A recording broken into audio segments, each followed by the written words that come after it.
Hello, good morning, good afternoon, and good evening to my Niger Watch family across the globe.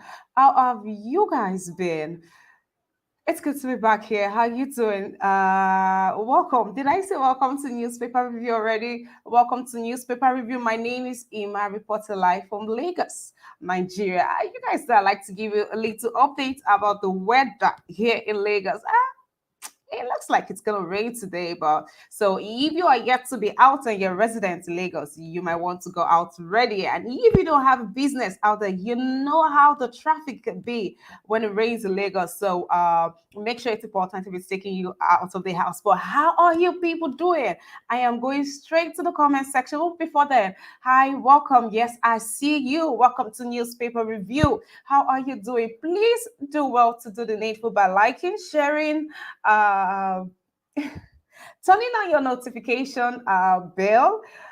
Come into the studio. Let's have a good time conversation. You guys, let's just do Mr. Makirabo.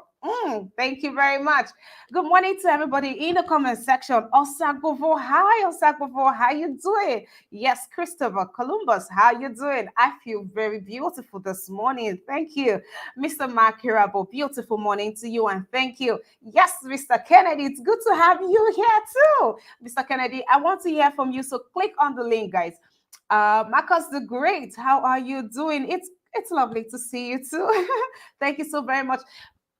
Mr. Makirabo, thank you so very much for this very thoughtful donation of yours. You did not even you don't even want me to shout or stress myself. You guys, can we please be like Mr. Makirabo this morning? Guys, it's exciting to be here. Thank you. I got your messages. Thank you so very much. Yes, welcome to the broadcast again. And to Mommy Diaspora, thank you for being here. Thank you. Good morning. Welcome to the broadcast. Please do well to like this broadcast, share, and invite someone onto the broadcast. In the comment section, the link has been posted. So I'd like for you to click on the link and come into the studio. Let's talk. We've got quite some interesting news. Don't we always have interesting news, surprising news? Like yesterday, federal government are making a move to ban pomo. They say they want to use it to boost our economy. What's up, these people? What's up with these people? Guys, click on the link, come into the studio, and let's have a robust time dissecting and let's reason together, see how best. Sometimes I like to think that they truly don't have a clue. And maybe if that's the case, we just, would give them one or two things to look into. Guys, welcome to Newspaper Review again. If you are just joining in, welcome. My name is Ima. It's lovely to be here. Please do well to like this broadcast, share, and invite someone onto the broadcast. Also, do well to support us by clicking on the dollar sign to the right in the comment section. Also, you click on the link if you want to come in here and discuss the headline news with me today. All right. Mr. Kennedy. Mr. Kennedy, please keep the compliments coming. Thank you very much. All right, James Morgan, how have you been? It's good to have you here. Thank you for being here. Yes, Lucky Iyamo. Good morning to you too. Thank you for being here. Gabriel Esse, how you doing? Good morning to you. It's good to be here too. Good morning, guys. I would like to say good morning in your dialect. So, guys, let's do it today. Say good morning to me in your dialect, please. So, from my side, I would say Mesere Abadie. Mesere Abadie. Say something to me in your dialect. Thank you. James, thank you. Yeah, I missed you. I missed you too. Thank you. I mean, I know I missed everyone. Thank you so very much. Tony South. Okay, if we do this, we just might not have newspaper review today. So thank you. Thank you so very much, guys. Let's see what we have here. So we just go straight to the program today. But guys, talk to me in your dialect. I want to learn something before I leave here today. Thank you. In the comment section, please do not forget I have posted the link if you'd like to partake into this. You want to join in the conversation, please do well. Yes, James Morgan. Otutoma. I don't know if that is supposed to be my response, but thank you so very much. Hi, 115. Very nice. Very nice. How are you? Mensiri Abadie. Idioko. Nice to see you again. You're supposed to say it in your own dialect, not in my dialect. Yeah, I have to say it in your dialect, then I will say it in my dialect. Obo, yeah, in my So what am I? dialect. So what do I respond? You said Obohian. Obokia. Yeah, All right, you're brother, nice. welcome. Thank you so very much, sir. Thank you so very much. Good to have you here. Good to see Yeah. you. Thank you very much. Welcome again, brother, nice. Mr. Kennedy. Hi, Mr. Kennedy. Good morning to you. I don't know if I should say good morning if you are still in Nigeria. Yeah, no, I'm already in Japan. Good evening. Good evening, So sir. yeah, so if you want to learn something in Japanese language is konbanwa. That is good evening. Okay, so what do I respond? Hi, you say hi, konbanwa. I love the response. It's easier. I was scared. I was going to Yes, embarrass myself on here, it's but it's easier. easier. All right. So, Mr. Kennedy, what happened when you were in Nigeria? You totally abandoned your Nigeria Watch family. Mr. Kennedy, no be so. No, I didn't. You know, Nigeria, when sometimes you want to rush home to meet up with the time, and the hold up takes you more than 1 hour to get home from a distance that is now even up to 4 or 5 kilos. So I know, right? it's heart wrenching. So I and when know. it is And raining, I was one when it starts raining, you just park somewhere and until it stops raining, don't leave. So it was really terrible. And yes. Oh, sometimes yes, yes, there's, yes. if I want to join, there's no network and all that. So it's you guys una they try you, una they try, una they try, they Thank try. you. Thank you, Mr. Kennedy. It's good to be on. It's good to have you back on here. Thank you. I've really missed you. Thank you. Thank you Thank for you. being Thank here. you. All right, sir. Yes, Israel Asemota Machiavelli, my guy. How are you doing? It's been so long. You guys just went on vacation, right? This vacation that we did not agree on. Okay, Israel Asemota, let me try to say this. This is Komitiwa. Komitiwa. Come into the studio and teach me, please. Thank you. Yes, good morning to you, to Israel Asemota. How you doing? I'm fine. I'm lovely. I'm beautiful. Thank you so very much. Thank you, Mommy Diaspora. Thank you. Thank you so very much, Mama Jerez. Thank you. Yes, Mr. Machiavelli. We have 3 powerhouse in the house already. This newspaper review are just not ready for what is coming. Mr. Machiavelli, how are you doing? Beautiful morning to you, sir. Good morning, good afternoon to everyone, good evening, and it's great to be back again on your show. I missed you a lot, and I missed everyone who has been on this morning broadcast. And, you know, sometimes you... Oh dear. Mr. Oh, sorry, Machiavelli. I'm back Okay. now.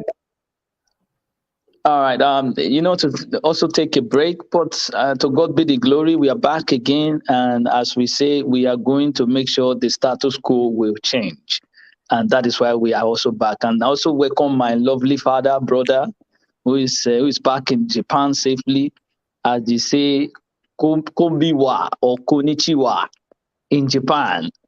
So I wish him a great vacation that he has been to Nigeria. You know, home is home. Like I've always tell everyone here, there's no place like home.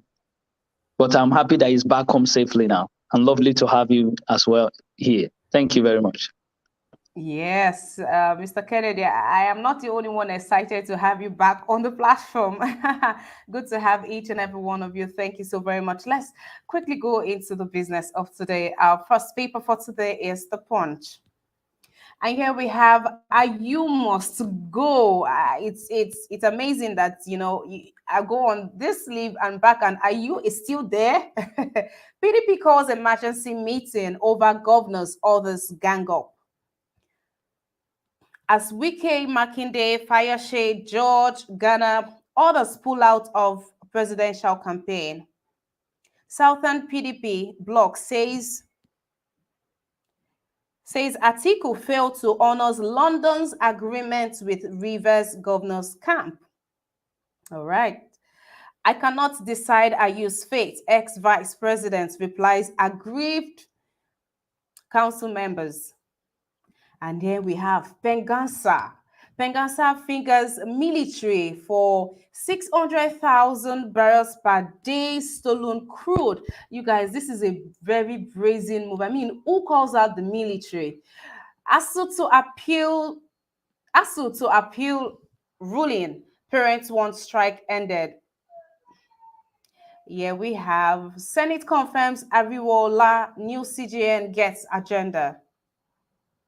Court sets aside $47 million Paris Club payment judgment. Northern Christians will mobilize against Muslim tickets. And the picture out there is from the 77th UGN United Nations General Assembly conference that was held just about a couple of days back, and that's the president. As we know, this is quite a moment for the president too, and I say for Nigeria because this will be the Mr. President's last appearance at this meeting as the president of Nigeria. So that was quite a moment. But there, it's surprising how some of Buhari's talk were about education and how education is paramount to the nation's development and growth. I mean, the very irony, right? All right, yeah, you have Buhari promises credible polls, seeks debt forgiveness. Fraudsters hack bank transfer 523 million naira to 225 accounts. Fraudsters hack bank transfer 523 million naira to 225 accounts. Nigeria, my country. No post conviction bail for Baba Ijesha, court rules. Hoodlums raid Ogun communities, kill 3. Police investigate. Now, I'll take from the story of the hoodlums that attacked this community in Ogun State. So these robbers attacked this community, and while it was ongoing, this man ran out to see what he could do to save. No, not to save. I would not want to think to save as the paper says. I think, he probably thought that the robbers had gone. So he stepped out, and unfortunately for him, they were still very much around and they shot him. Now, another person thought that they had gone, came out to help this person, the first person that was shot, and he was also shot. And then again, there were some other set of people that came out to rescue these 2 people. Sadly, the robbers shot at them, 1 person, and that's how we have 3 dead people. I mean, in as much as it was nice to read that you would have people who would risk their life in situations like this, it's sad that, I mean, this happened for this period of time and there was no security intervention. But let's hope that justice will prevail over these people. And we know about the Baba Ijesha case, the guy that got involved with a minor. Yes, he is seeking for bail until he goes for what's this called? Okay, I can't get that right now. A trial. Is it a trial? Yes, he has to. Okay. No, he can't go on a plea deal. That's what he wants. That's what he wants to do. I didn't even know that a post conviction is a thing. I didn't know it's a thing in Nigeria. Well, it is. And now these hard-working Nigerians that decided to use their knowledge for something dubious and evil, they hacked this bank and they transferred 523 million naira. Now, that is not even the height of it. Now, they disbursed this money into 225 accounts. These accounts are not their accounts, but, they've scattered the money and they intend to, get the money out of this account into another account. They just want the money untraceable. But this person, one of the people that the money was transferred into his account, about 100,000 was transferred into his account. This young man ran to the bank to clear out his account. I mean, money came into your account that is not even your own, and the first thing you could do is to quickly go and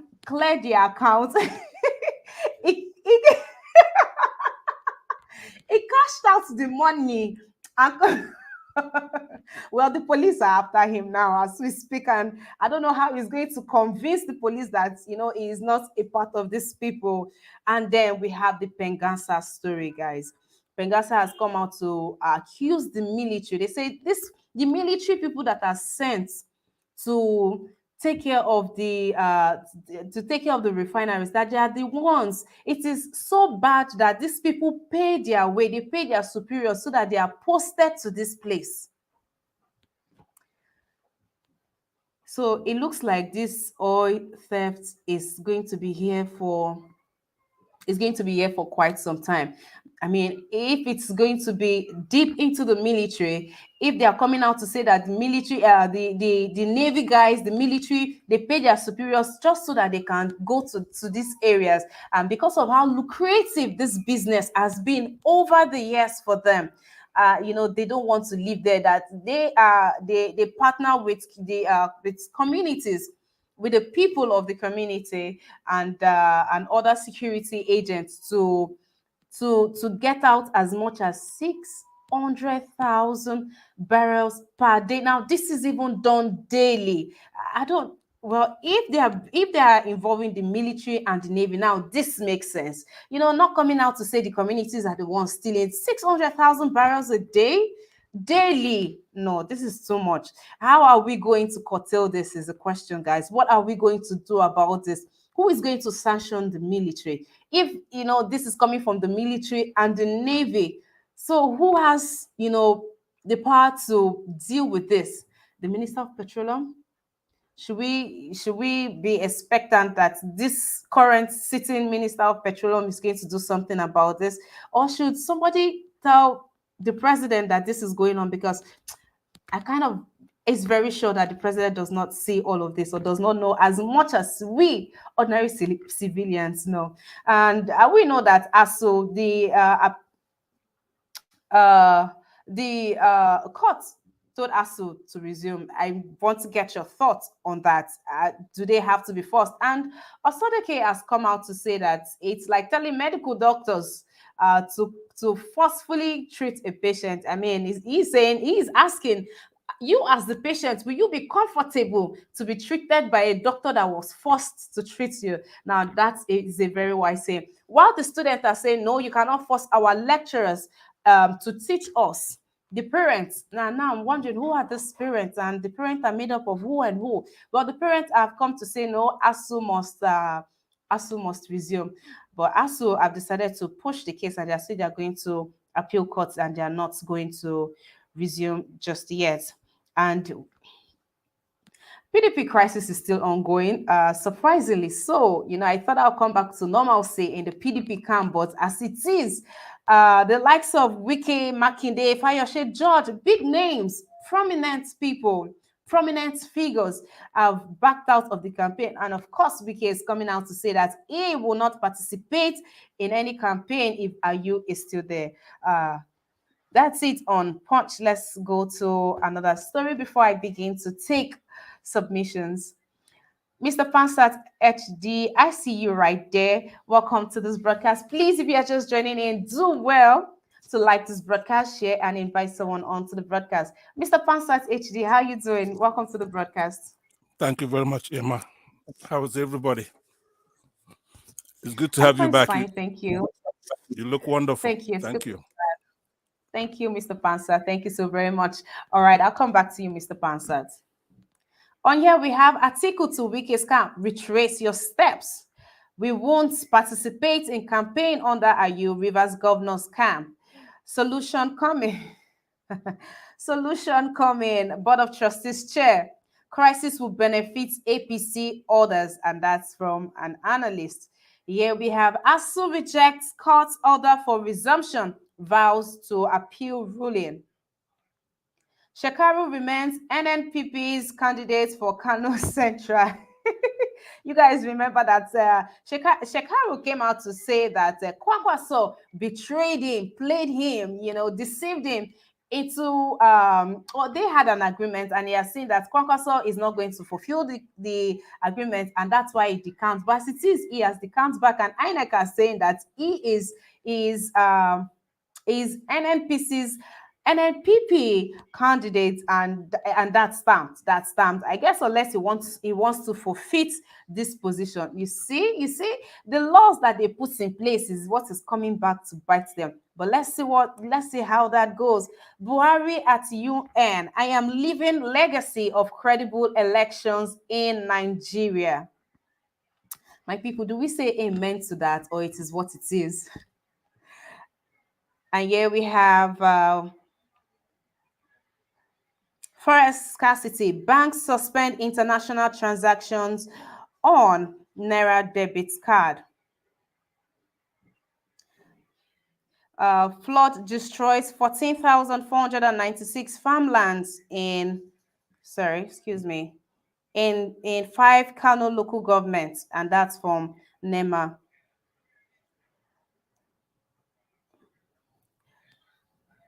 Just a minute, please. Okay, I'm sorry. That's all I'll be taking on Daily Trust. I want us to go back to the Punch. Yes, Brother Nice. Let's talk about PENGASSAN and the audacious move that they have made to call out the military and the Navy. You think this will fly, or you think this will be swept under the carpet? Do you think?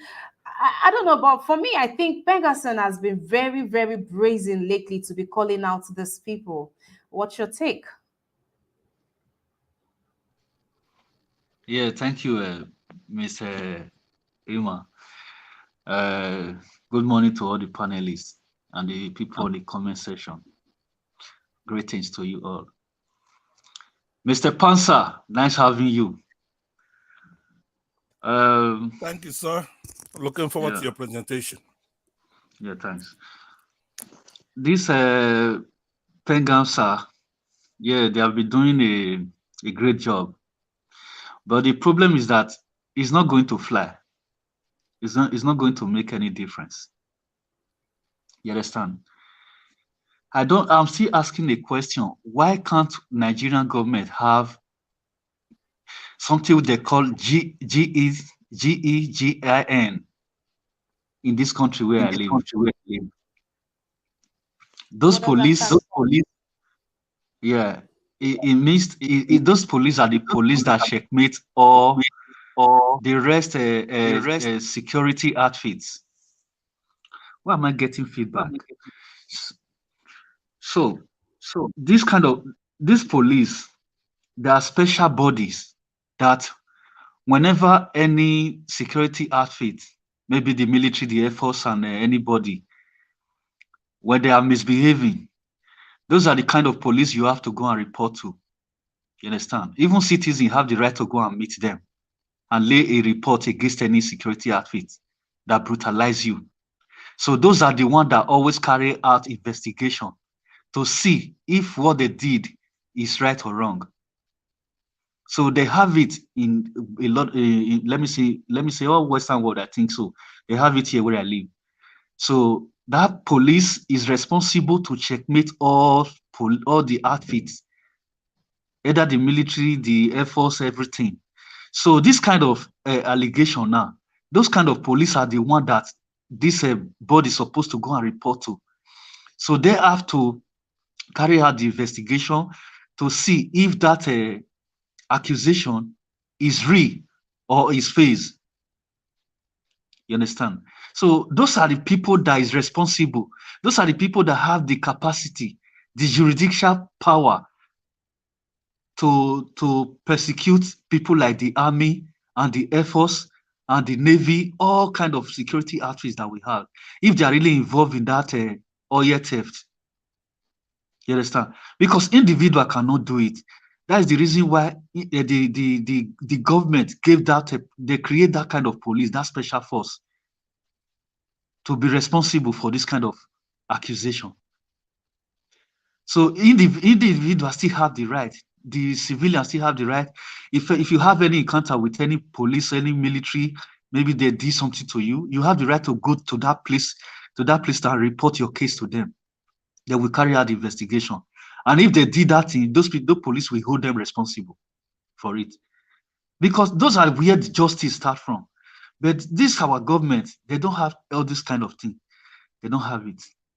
So that is the reason why I told you that it's not going to fly, because nobody is going to checkmate them. At the end of the day, that thing will just come, and it will go. Nothing will come out of it.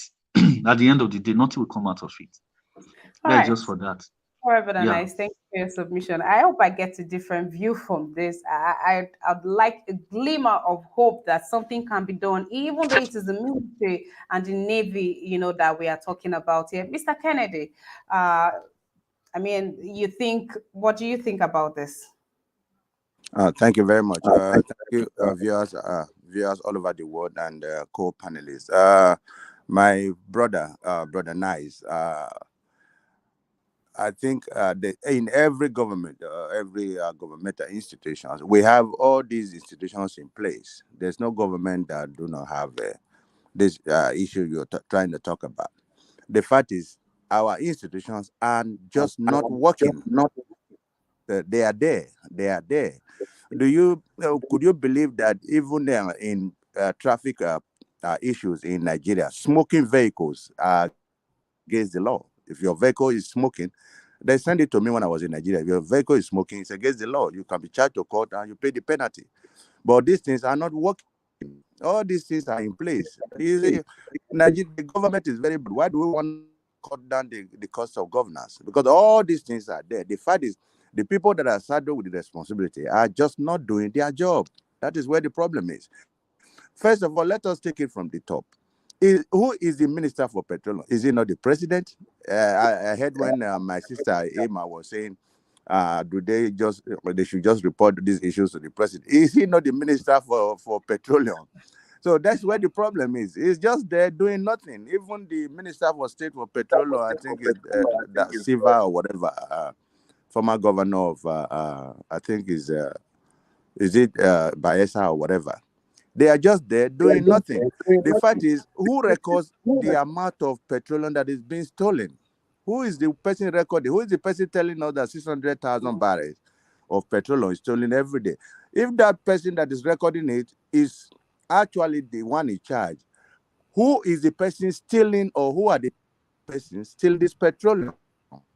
If he knows it's bad for petroleum, so know people that are stealing it. So the fact is, the system has crumbled. The system is not working. If the system is working, all these things are there. So when the police or the army, when they brutalize people on the street, why is it that somebody is there to take care of the issues and the person is discharged immediately? Because the institutions, the diseases are already there, but the people with responsibility are just not doing their responsibility. That is it. Thank you. All right, Mr. Kennedy, thank you. Yes, I think implementation is one of the problems that we have in this country. Almost all sectors the laws, right, are being neglected, or is it that we are just quick to drive our way out of it, and over time it has become like a system, for us. As Mr. Kennedy rightly said, as almost, let's say, as basic, that's not supposed to be basic, but as minute as a smoking car, penalties for this, you just stretch your hand and these people just take a fee and they let you go. Could that be part of the problem? Implementation. Mr. Machiavelli, what's your take? Oh, sorry, can you just repeat the question, please? Sorry, Mrs. Freeman. Okay, the question is, PENGASSAN has fingered the Navy and the military. Now, how far are we going to go with these investigations? They've come out to say the military, and they even went on to say that these military people, they pay their way or they buy their way into being posted into these areas just so that they can, they can get themselves involved in this oil, crude theft. Thank you very much. Good morning again, once again, for everyone. I think I'm hearing myself back. I think someone is on. Can you hear me? Okay. One thing I've always told everyone here, when the foundation is wrong and you are using two sticks to hold a house, a big house from the foundation, no matter the amount of cement you are going to put on top, it's still going to be rotten and it's going to go down. The foundation of how we structure our military architecture is wrong.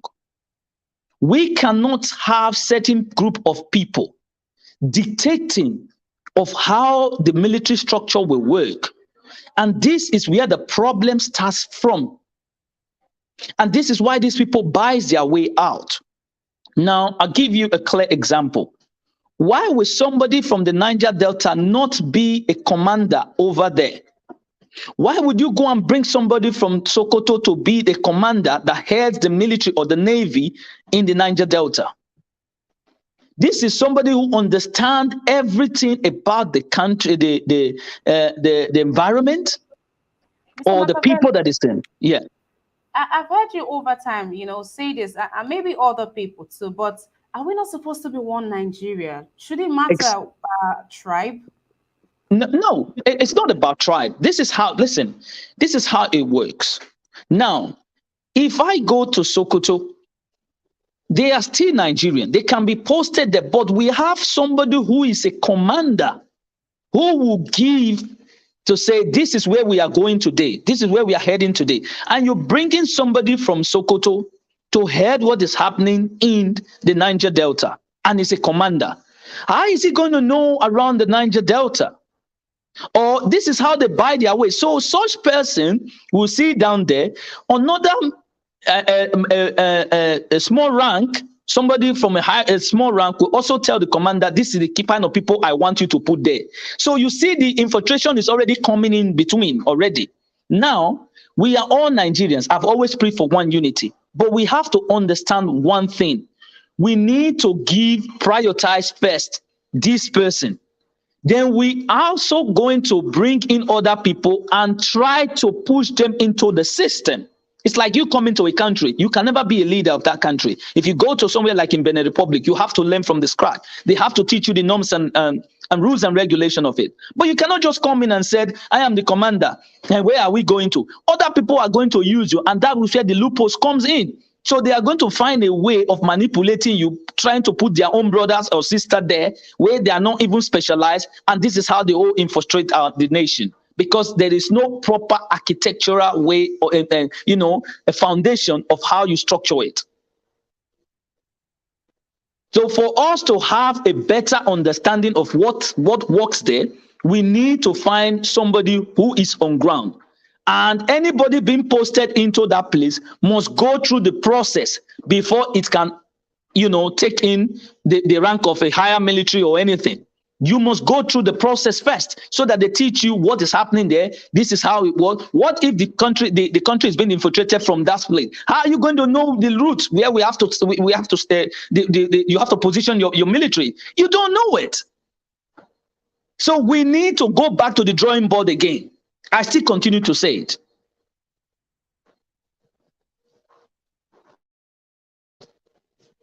Yeah, I can't hear you. Sorry, did you ask a question? I can't hear you.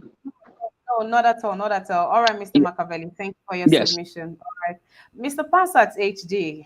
Mr. Pansat HD.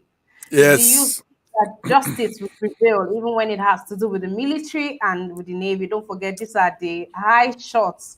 These are the top shots in our security system. And if this is happening within the top security system here, what is the fate of Nigerians? We are talking about the nation's gold mine as it is. Where do we stand?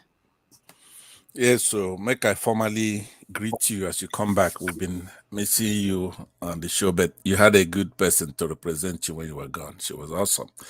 And make I greet my fellow brothers, Van Maxwell, 115, Kennedy, Machiavelli. I beg, make I clarify from you.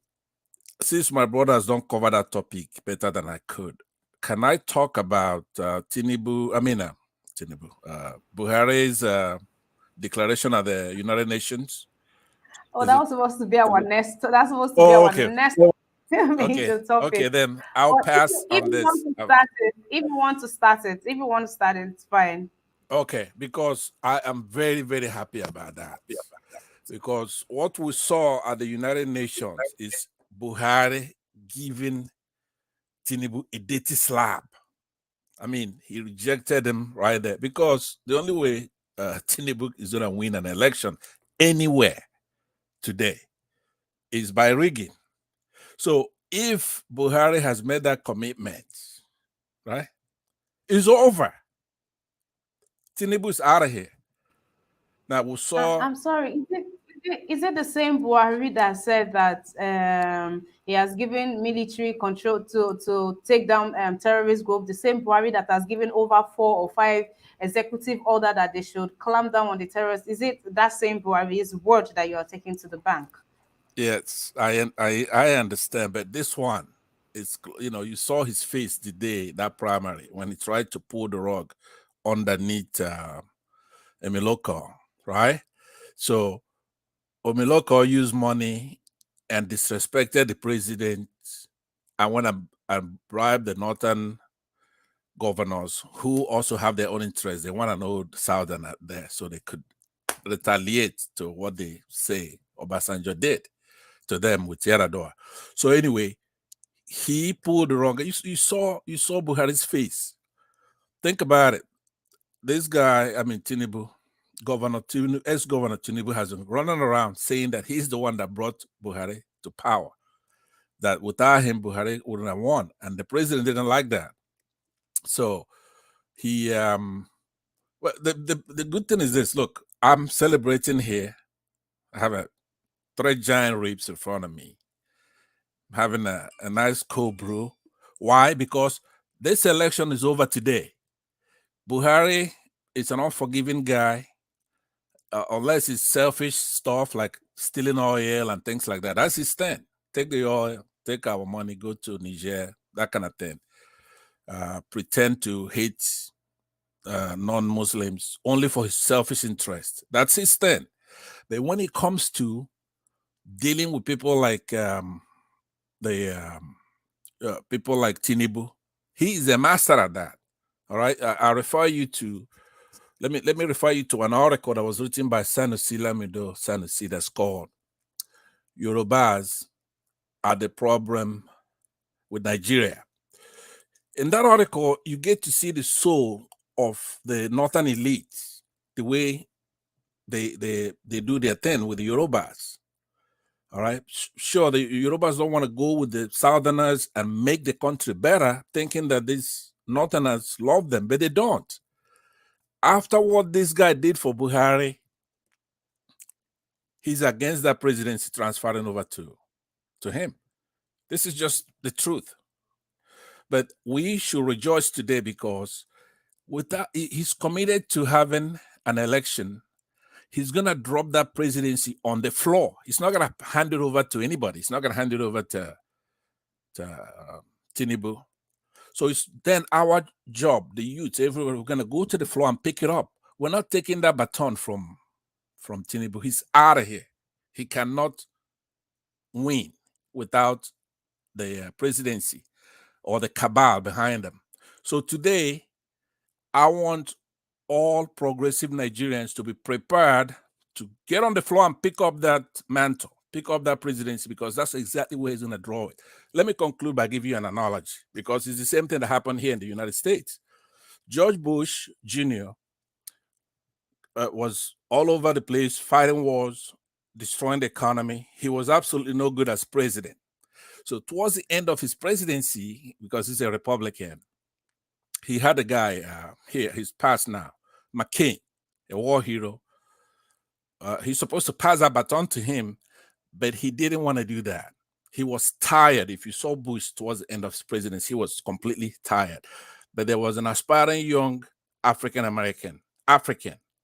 Obama, who was a Democrat. Bush did everything to not hand over the baton to McCain, but he didn't stop the revolution that was in Kuwait in the United States, and that went to Obama. Because of Bush's evil all these years, he ended up repenting, and he ended up being a very good ex-president. So, well, I'm an optimist. I think that Buhari is going to end up, I think he's repented. He has so many crimes and so many sins on his head. So when he's finally charged with massacring those Shiites in Zaria, we should be able to forgive him for a couple of other things he did here and there. But that one he ought to pay for. because of his repentance. He's repenting. So let's encourage that, and let's repudiate Tinubu. He's going to be jilted. He's going to be rejected. He's going to be cast aside, forsaken, betrayed, deserted, abandoned by General Muhammadu Buhari. Thank you very much. All right, Mr. Fansat HD, thank you very much for your submission. Mr. Van Maxwell, I welcome you to the broadcast, and to each and every one of you just coming into the broadcast, welcome to the broadcast. Welcome to Newspaper Review. Please do well to like this broadcast, share, and invite someone onto the broadcast. And now to the people in the comment section, guys, I see each and it's good to have you here. Mommy Diaspora, thank you for being here. Johnson Emmanuel, yes, I am fine. Thank you so very much. Innocent, okay, welcome to the broadcast. Welcome each and every one of you. Thank you, guys. Drop your submission. Your submissions are seen. Your submissions are seen. Thank you very much. Please do want to show some love by clicking on the dollar sign to the right in the comment section. Thank you so very much. The Progressives Angie, thank you for your donation. God bless you.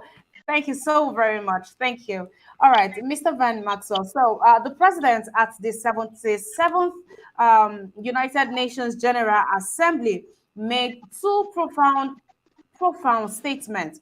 One that is saying that he's leaving a legacy of a free and fair election in the oncoming election. And also he made an appeal that third world countries that are going through a lot or going through this crisis, that there should be debt cancellation, and all of that. While that has met with reactions from Nigeria, I want to get your own reaction.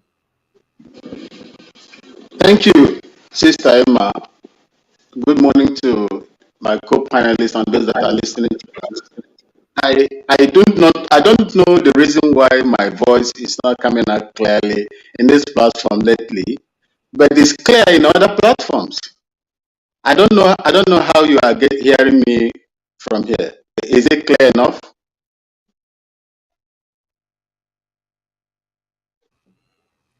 No, sir, it's a bit static, but I think we can make do briefly with it. Wow. Okay. I would like to say that there is no legacy, no positive legacy Muhammadu Buhari is going to leave for Nigerians. He is a disappointment to the people of Nigeria, Africa, and the world at large, because he's coming to, as the president of Nigeria, did not bring any succor on the people of Nigeria at all. Rather, he brought misery, bloodshed, poverty, etc. So that is the legacy I see the man has brought to Nigeria. And I am happy in one way that Nigerians has been, the Nigerian people's eyes has been opened now.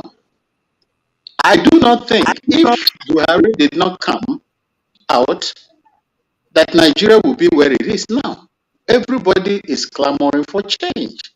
Everybody is trying to speak their voice and what they know better should be happening in Nigeria. So that is the legacy the man has put in there. It's misery, discomfort, nepotism, bloodshed, throwing more Nigerians into abject poverty. All right, wow. I'm not sure how much of this that we can take, but I'll try to come back to you again, Mr. Van Maxwell. It's always good to have you. Sorry, Sister Emma.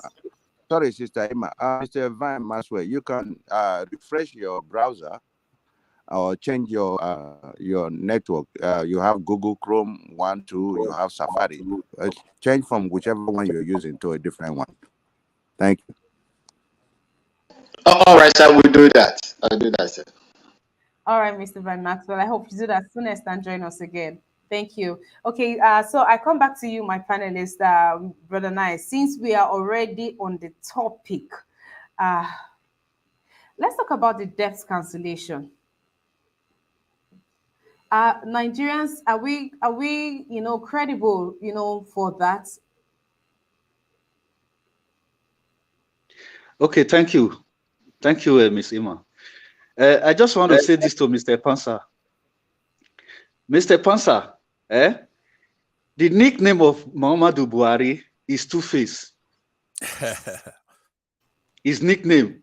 You have to be on guard. Never believe that man in anything. Miss Ima just said everything. And that's the question I wanted to ask you. But I was just laughing when Miss Ima just tell you. Is it the same Buhari that deceived everybody? Is this the one that you're talking about? That is what she asked you.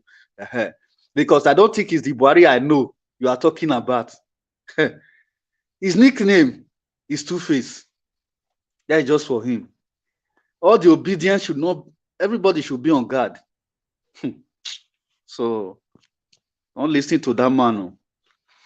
You were talking about the cancellation of the debt. They should not cancel anything. Buhari must pay it before he leave. They should not cancel. He should not ask for any cancellation of any debt, because when he were asking for that debt, he did not think of how he's going to pay that debt back. Now he's not seeking for how to cancel it. Cancel it for where? Look at me. That question alone they make my ear they itch me. Apparently, that's his plan. That's his plan. All right, Mr. May I leave out there because I did invest for that question badly. All right, thank you, Mr. Kennedy. Let's get your reaction to that, sir. Thank you very much. You know, I've always said it when I came to from I said Nigeria is the Federal Republic of Comedy. Excuse me. And somehow when you look at these African leaders, they are shameless. They have no pedigree. They have no. You see, it's like somebody asking you. Oh, it's talking back. It's talking back. Oh, sorry. I don't know if I can continue. If I should continue. Is it okay to continue? Please do well to put your mic on mute. Mr. CM, welcome to the broadcast. Please put your mic on mute until it's your turn to speak. Please, that's how we do it here. Please. Thank you very much. Okay. Mr. Kennedy, thank please you. go on. Sorry for that. You see, it's like somebody coming to, ask for some money from you. Somebody wants to borrow money, and he or she is going to say, I'll pay back at the end of the month. At the end of the month, he or she is coming to tell you, I was sick. I was at the hospital, or my father or my mother was sick. It's not my business. You see, these countries or institutions we are borrowing this money from. This money belongs to individuals. People work in those countries and put their money in their countries, and you go there to borrow this money, and you are asking for cancellation.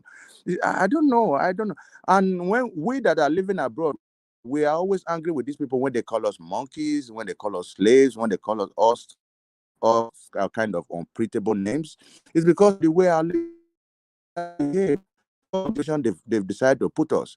You go into the United Nations as General Assembly to ask for cancellation, and when you were borrowing this money, the opposition were always against you, protesting that you should not borrow this money. You borrow this money, execute the contract from half of the contract and embezzle the other ones, and now you are asking for cancellation.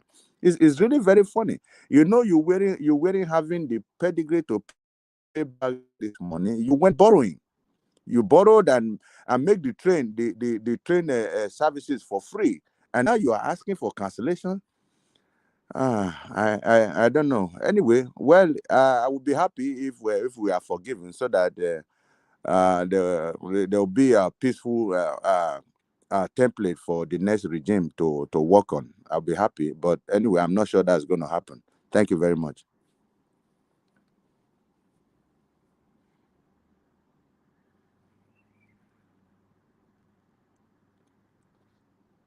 Are we okay?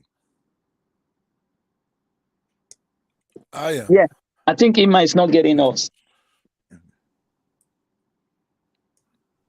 Hello, Ima, can you hear us? Yeah, we can't hear you. Maybe the next person should go on then.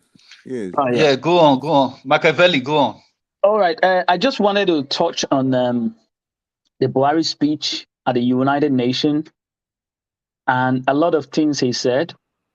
You know, this is what I've always said, that Nigerians, we need to grow. Whether we like it or not, we must change the status quo. How do we change it? Everybody assembling here now with different talent. And Mrs. Ima said about some group of guys who were very highly talented and they hacked a bank and they were able to distribute this money. You see, we are so talented. Nigerians are the most talented Africans. What do? They scattered us around the globe. Now, if we have these people that can use the little resources they have to actually go into such places like the bank to do such things, why can't we assemble these kind of people and put them in our intelligence and give them a more upgrade to do more things for us? To create, we can be doing, inventing cars and all sorts of things to better our economy.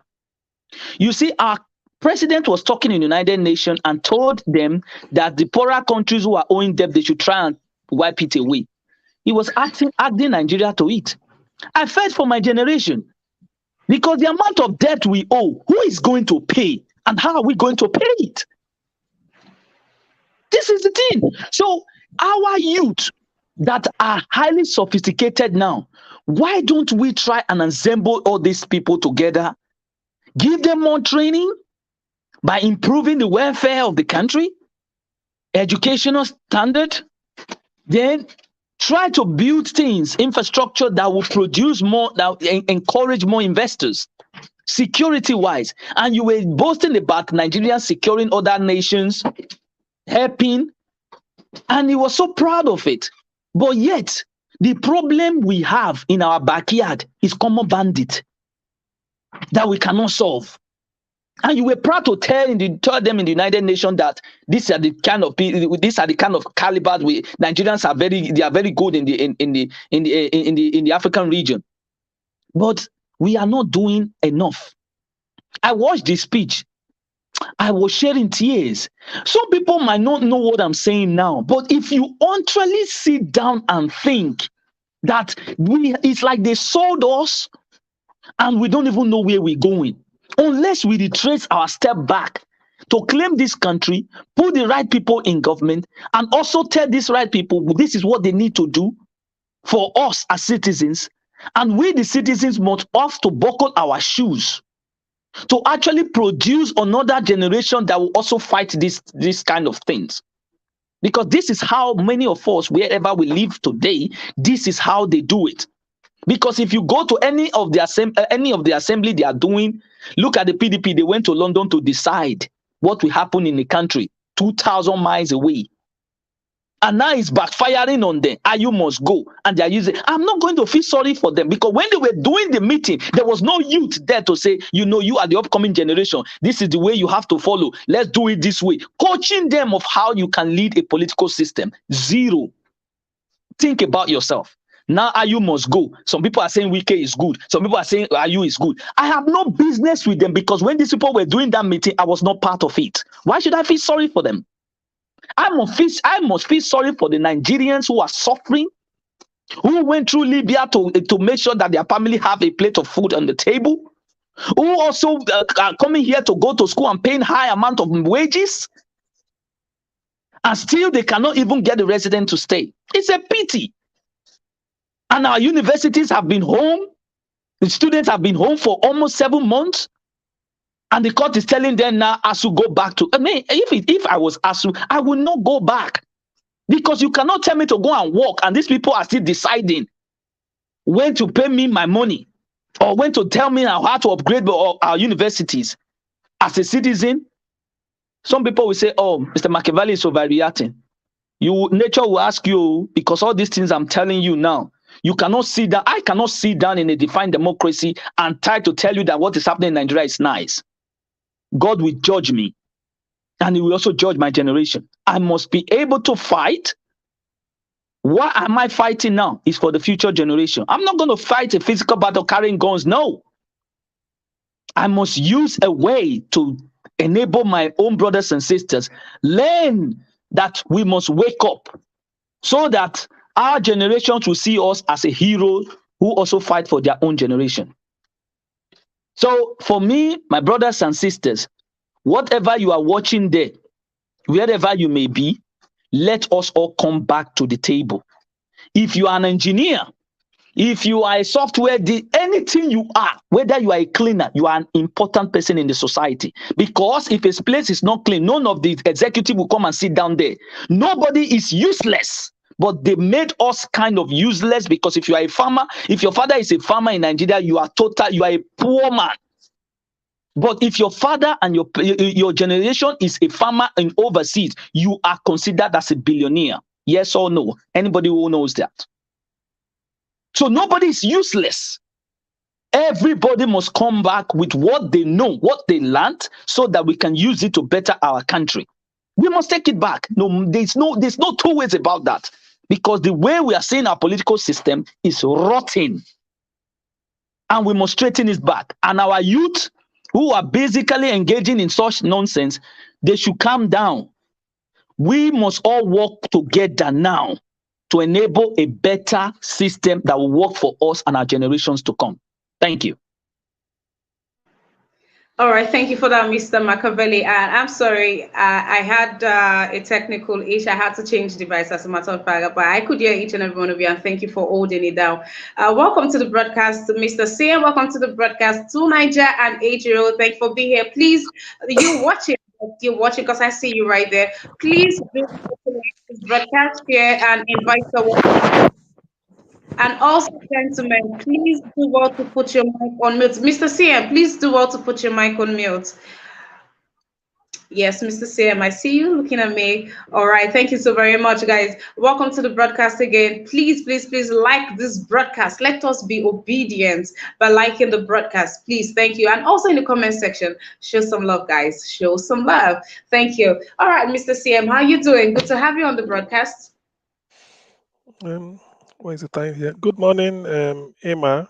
I'm quite happy to be here, but to be honest, I'm just joining in. I don't really know what the topic is, or I'll tell you.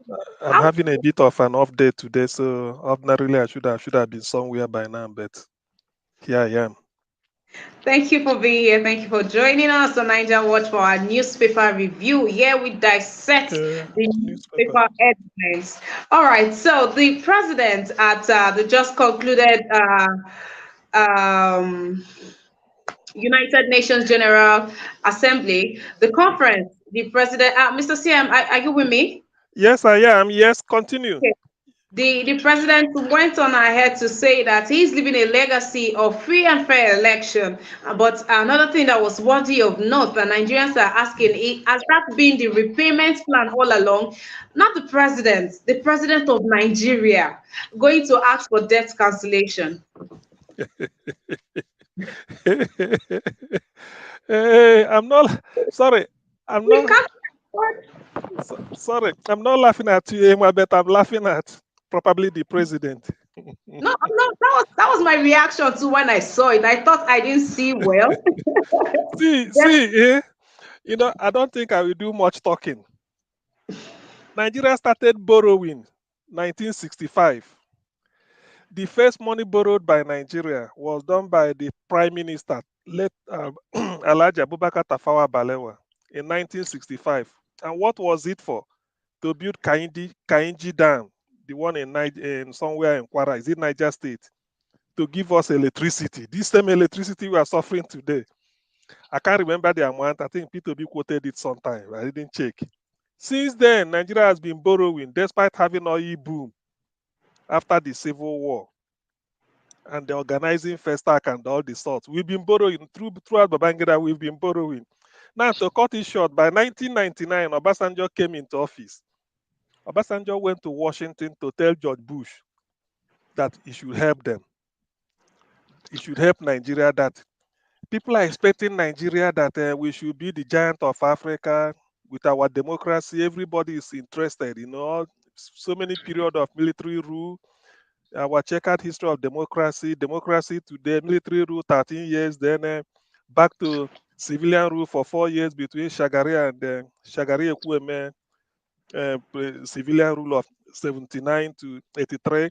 Then another, is it 13 years again or 10 years of military rule? Babangida Abacha and then Abdul Salam, and then 1999. So we are tired. They felt that Nigeria is tired. The world should help us consolidate our democracy. And part of what Obasanjo asked for was, please, we are owing so much. We need a breathing space. Help us cancel our debt. This is a book written by Okonjo-Iweala. It's called Reforming the Unreformable. Although there are two, but this is the one I want to talk about. Reforming the Unreformable.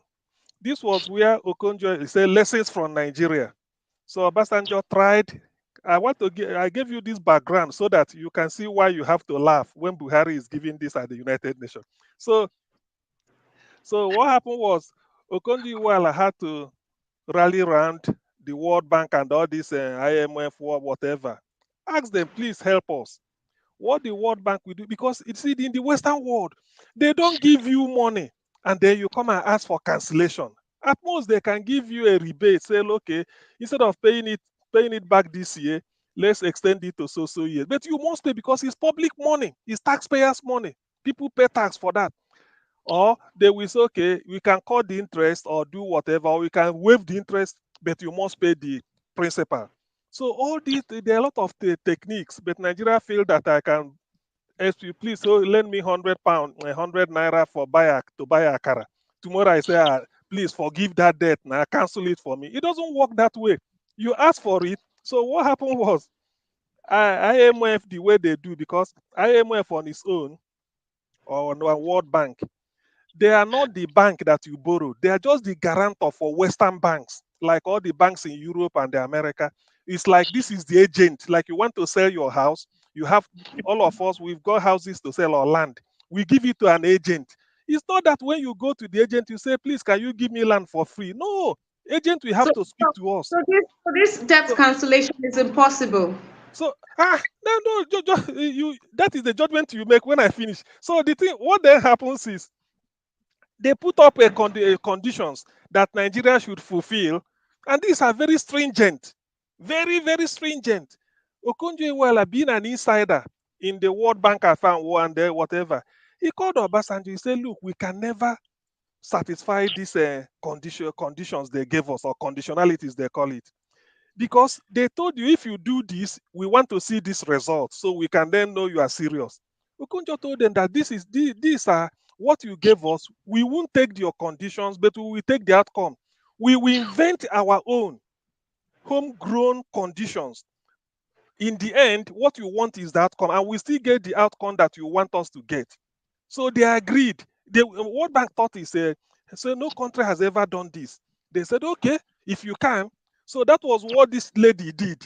She came back. People like Soludo, Okonjo-Iweala, OBS, Ekwesili, due process, cutting corruption and everything. Eventually it worked. And Nigeria's debt was, we became debt free. So how then can you come back again and tell the world? Now, yesterday, Nigeria borrowed, maybe last week, Nigeria borrowed from China. The budget of next year, they are planning to borrow, and you are going, it's a shame. In fact, if this is the most shameful thing I've ever had a human being said in living memory. How can you, because the world will look at you and say, this man asking us to forgive debt. Last week, they went to borrow, and their budget next year, if they want to interrogate him, they said, do you want us to cancel your debt? He will say yes. He said, but next year's budget, we are going to borrow it. Are we going to cancel that one next? I mean, what the hell? You see, you see. So why I gave this background is for you. So with this background, then you can laugh yourself to death. I mean, what sort of rubbish is this? Nigeria is going to ask for debt, and then they will ask you, the money you are going to give, you gave Afghanistan Father Christmas money. You gave Niger Republic money, buy cars for them, everything. You even build a railway to them from the money you borrowed. You want us? I mean, is this man drunk? Was he drunk when he was saying all this? Mr. Steph, thank you for your submission. Please. Bishop here. Oh, guys, welcome to Newspaper Review on Niger Watch. Thank you for being here, guys. As you can tell, this president, our president, going to ask for debt cancellation, guys. It has met with mixed reaction, honestly. Some Nigerians are saying this is embarrassing. Some are saying, nope, they should not cancel it. Buhari must pay. And I hope this is not the repayment plan, because I have been asking. I really hope this is not what he intends to fall back on, because this one no go work at all. Mr. Tunaija, you know it is always good to have you on the broadcast. How are you doing, sir? Yeah, nice to have you back, Emma, and Kechi. Me and Kechi, we've been fighting all this while, but it's all right. It's all it's all good. Just Everybody's laughing. so good to have you back, and yeah, it's quite yeah. So I'm glad you are doing okay. I hope everything is all right now. Yes, sir. Yes, sir. Thank you. Yeah, so I have a slightly different take on this regarding the ASUU one, especially. I was jubilating when they ordered them back to court. I don't know what people are thinking. Like, oh, the court saw it fit to order them back to work, and some people are saying, oh, let them break the law too on that one. Where are we going to get with this kind of attitude? We want to we want to tear the whole country up. There has to be order somewhere. And in the end, as much as I like what ASUU is fighting for, forcing them to go back to work. Yes, they need to be forced back to work, because see, think about it from this point of view. Actually work. If they're being forced to go back, won't the students still be the ones to suffer for it? If they don't do their job, then I hope that the soldier that is protecting, if he comes to their own house, that soldier should turn the other way around, because the soldier doesn't like the job. Because that kind of attitude is, why would you be blackmailing people that this order you the court orders you to obey the law, and you say you're going to not do the job? Like my job, then I should not arrest the criminal that robbed your house. Would the ASUU lecturers like that? Sometimes people really have to try to be reasonable. There is a society involved here. We all have our own personal feelings and our own stuff. But if nobody does their job, those ASUU lecturers will not have a life to live. So I don't understand it. The court ordered them to go back to work. Go back to work and do your job. I've said this before. As much as I support the idea behind what you're asking for, there's nothing wrong with saying students should get better education, the university should get better facilities. All those things are good. But you can't use these laudable goals to paralyze the education system itself. So they've lost sight of the greater good. How can you say you are trying to heal somebody and you pull your heart out? I say, I'm going to save them. Yeah. After the person is dead, then I'll bring the person back to life again after they fund me. That is not how it works. Those students, they've lost their time and they will never get it back again. So I think it's a good thing that they return back to classrooms, because the court felt that maybe some of the things the government have met some of their requirements, but left for the ASUU lecturers, they will never go back until the government bow down and said, bow before you, before they agree to go back. I don't understand it. Because yesterday I gave the information about how the average wage in the UK is 38,000 pounds, and the minimum salary for lecturers is around 51,000 pounds. Look at that, 38,000 minimum salary of lecturers, 51,000. In Nigeria, average salary is 42,000. Minimum salary for lecturers is 129,000. And yet, our lecturers are acting as if, in terms of the society that they live in, they are the worst hard done by. And I don't understand that logic. Every other person is suffering in the country too. Nobody's having fun. That's why people they have this thing they call jackpot now, and people are running out of the country. People are risking their life to cross the Mediterranean Sea, and many of them are dying. And these guys think that federal government has to bow before them before they actually teach them for 7 months. No, I don't excuse that. I think the court was right to send them back. And I've had them talk. The way these people talk, Why don't you find a different funding formula? Since you have been doing this, it didn't work all this while. You say, why should we change? That why should we copy those other countries? Why don't we copy this type? The type that has led to 40 years of decay. It's like you don't want to learn. When do you are supposed to get feedback from your actions. When you do it for 40 years, it's about time to realize that maybe that tactic is not good. Find a different funding formula. But they refuse to do that. That is the problem. As much as I like the idea of funding education properly and all the rest of it, but you can't use that not to teach students. That is your primary charge. So that is why I would leave that one. Regarding the debt. Before you move to the president's talk at the UNGA, somebody wants to react to something that you said regarding ASUU. Okay. Is that fine? Yeah, okay, yeah. All right. Dr. Belli, please. Oh, thank you very much. Thank you, Mr. Tu Niger, for that brilliant one. But I want to ask you a question. The lower court actually told ASUU to go back. Now, ASUU wants to reappeal it. Now, my question is that, why did the lower court actually told the federal government for putting these people in jeopardy for decades of this thing happening? Why is this thing reoccurring and reoccurring? Why did they not ask the federal government to pay the money? Now, my question is, the ASUU, don't they have the right to appeal? They have right to appeal, and it's going to the appeal court, which is the upper court. Let us see what is going to happen. What do you think about that? They are following the law, isn't it? If they are following the law, they want to appeal it, they have a right to appeal it. Depending on what kind of judgment they pass. If the judgment says, go back to your classroom while you are appealing it, then they have to go back to their classroom, as long as everybody follows the law.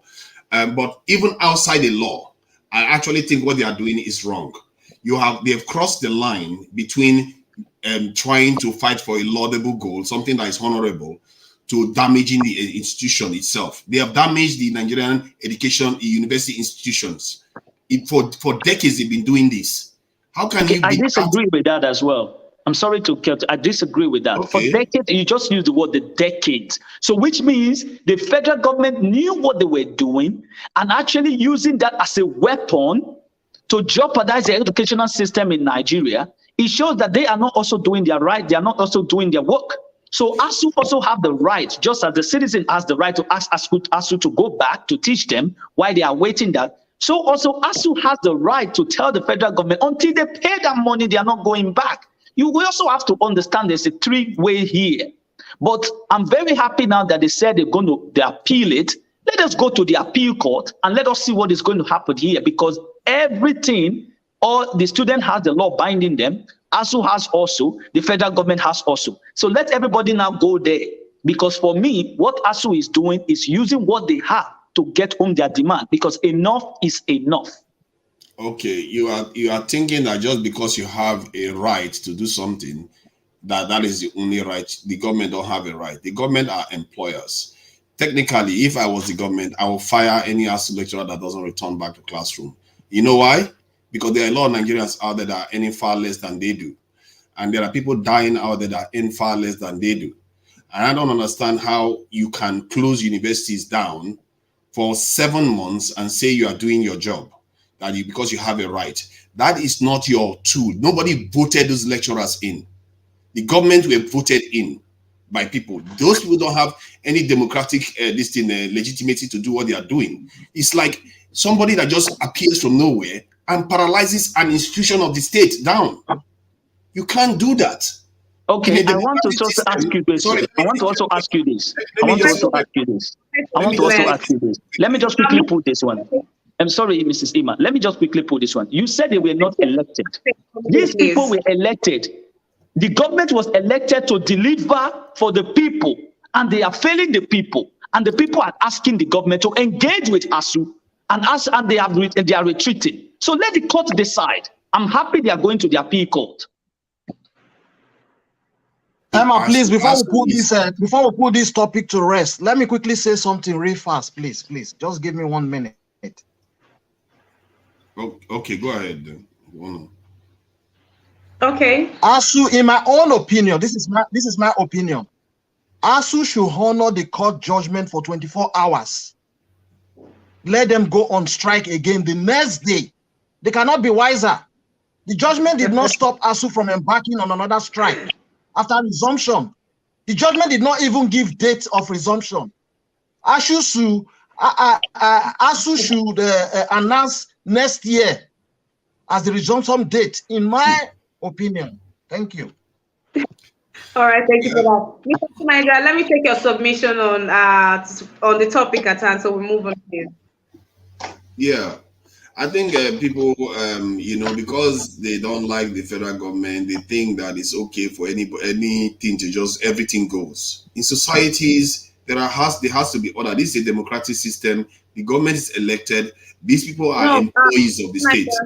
Dr. Tunaija, I'm sorry. I'm talking about the president's appeal for debt cancellation. Okay. Okay. The debt cancellation, matter. I'm a little bit torn on that one because on one hand, if I was IMF official, I have no business forgiving Nigeria's debt because Nigeria clearly has the capacity to pay, but they can't be forced to make their citizens pay into the system, and they can't get their act together. Nigeria's debt to GDP ratio is one of the lowest in the world. That's like so low. It's about 20% now. There was a time it was 17%. That, you know how low that is? We are at the bottom, like top 10 or something like that countries compared to other countries of way more in the world. But on the other hand, because of that number, I actually think that if you look at it, Nigeria has no business being forgiven its debts. Nigeria has a $500 billion GDP economy. In other words, we have the capacity to generate the money, but we are not doing it. And so why should that? It's almost like you borrow somebody money and you see the person, driving around in all kinds of flashy cars and they refuse to pay you and then ask you to forgive their debt. It's like, why? I'm making, paying for paying your bills. So, but that's what's happening in Nigeria. We don't pay our bills and we keep asking for debt forgiveness. On the other hand, though, this is where I understand where Buhari is coming from. He knows the international order is rigged against us and against the way we run our country, which he too has signed up to, because that's what they are all dancing the same shameful dance. You know that in the last two, from COVID-19 till now, the G20 countries have given themselves over $25 trillion worth of debt, in loans. $25 trillion. You know what that sounds like? That is crazy amount. So when these people have this much money, they are slushing money amongst themselves. And then our entire national debt is 100 billion. I'm talking about debt that they just got in the last, 3 to 4 years. I'm not talking about the ones that are existing before. But Nigeria's entire national debt is 100,000. So it tells you that these people have rigged the system against us. And this debt means nothing to them. They're just using it to control us. If they write it off, it's not going to hurt them. It's not going to hurt them at all. Now, UK alone spent $300 billion on the first year of the COVID-19. No, not dollars, pounds. So it's almost $500 billion on COVID-19 in 1 year. In 1 year, CM is there. He knows that he's in the UK. So it tells you that we are living in a sub-economy, and when these people living in a sub-economy comes up and say, you know what, Massa, please remove this debt, because they know they have the capacity to remove it. Because if Nigeria was living like a fellow, like other international countries, Nigeria would be owing 500 billion, 1 trillion, and it's not going to shake Nigeria, because Nigeria is 200 million size population, and we should be able to afford it. But because we are spectacularly great at being inefficient, we can't even generate money. Spectacular. Right. Nigerians, they have a record on that. I've never seen a country so inefficiently run. It's no country this inefficiently run in the world. All right, Mr. Tunaija, thank you for your submission. Let me move on to some other person. Please, if you are just joining us in, welcome to Nigeria Watch. This is our newspaper review. My name is Ima. Good to be here. Good to have you here with me. Please do also like this broadcast, share, and invite someone on to the broadcast. Also in the comment section, show some love by clicking on the dollar sign to the right to support us, guys. Yes, to support us. Thank you so very much. I see each and every one of you in the comment section. Jacob Obedient, I am well. Thank you. Thank you for the roses. Thank you. Johnson Emmanuel, thank you. Thank you, everybody. Jaja, welcome. Welcome. Welcome to the broadcast. Thank you, Mr. Van Maxwell. I see you right there on the comment section. Thank you for still talking on here. Thank you so very much. Goluwaga, how you doing? Good to have you here. Idowu Nico, how you doing? Idowu, just scroll up. You have the link just up there. But then again, we are rounding up on our newspaper review. Guys, do not forget, newspaper review is from 10 a.m. to 11 a.m. But I mean, today is an extra special day, so we would be having a time some more time. But Idowu Nico, just scroll up there. You will have the link there. All right, Mr. Machiavelli, what do you think about this debt cancellation? Do you also think it is embarrassing, or you think the president was humble enough to do the right thing? Yes, thank you very much. It's embarrassing, very embarrassing. But we have snakes swallowing money, termites eating money. And we have a accountant general who told 90 something billion, and he's still struggling, and he's still running around. They're giving him a luxurious prison yard. You know, one thing we need to we have, these people have made us look like if we don't even exist. Enough is enough. Do you understand? Enough is enough. Nigerians must wake up. I told you before, this debt they are owing, how did they accumulate it? Obi said they always borrow this money for consumption, not for production. And ever since they have been borrowing this money, now give me one tangible project that is bringing a lot of resources back to us, or anything. Nothing. Nothing. The kind of dam they actually borrow to do, is he giving us light? Is he giving us anything? So you see that at the end of the day, we must take it back, put the right people there, so that we know how we are going to pay, how we are going to borrow money in making it look like a production, not consumption anymore. It's embarrassing. Nigeria, the giant of Africa, we are not going to the UN to say, I beg, let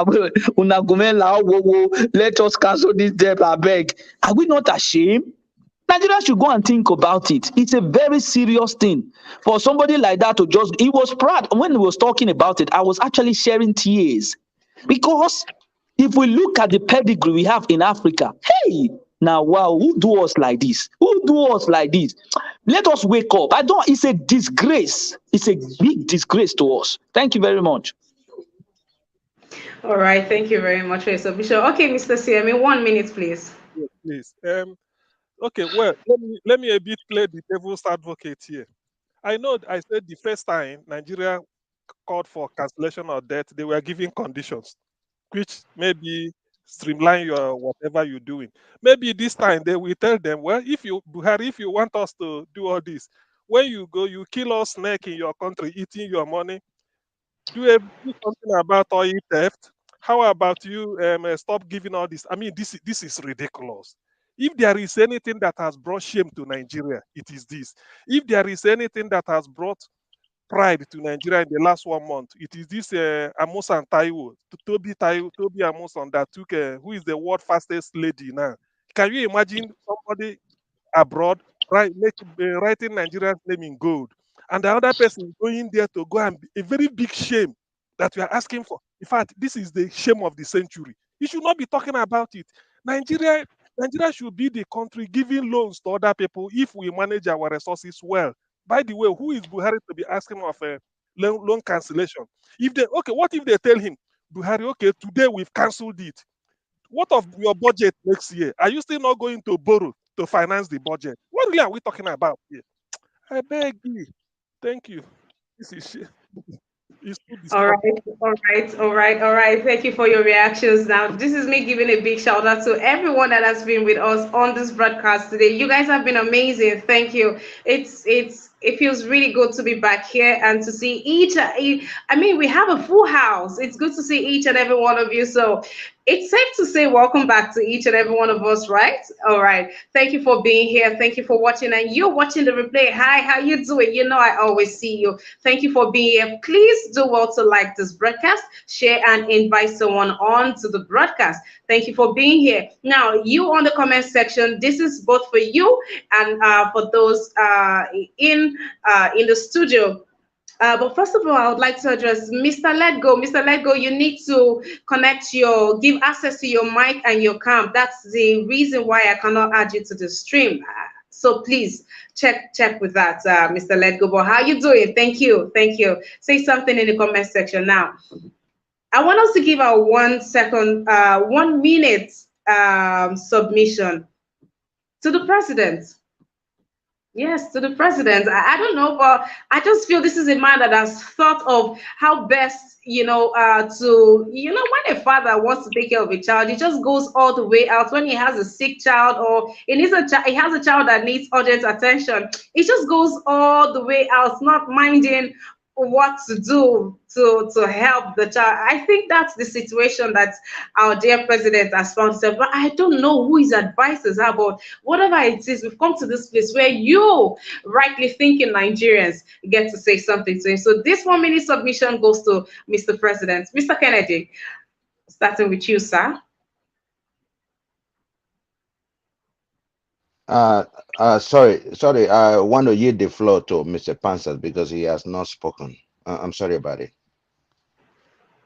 Okay, but Mr. Pansad actually started this second segment. But Mr. Pansad, Yeah, Mr. Kennedy, he went to a different topic and he didn't have time to speak again. So I'm sorry. What a guy. okay, Thank you very much. I appreciate that. And Mr. let Pansad, me, yes, Emma. apologies. I thought you started this other segment of debt cancellation. All Yeah, right. I did. I kicked off Okay. the Buhari thing, which is my interest. But let me tell you why I did that. But I will reserve about 2 minutes of my time to hand back to Mr. Kennedy, who was generous with his time. So let me say this to you and to everybody who's gonna want to distract us with small ball.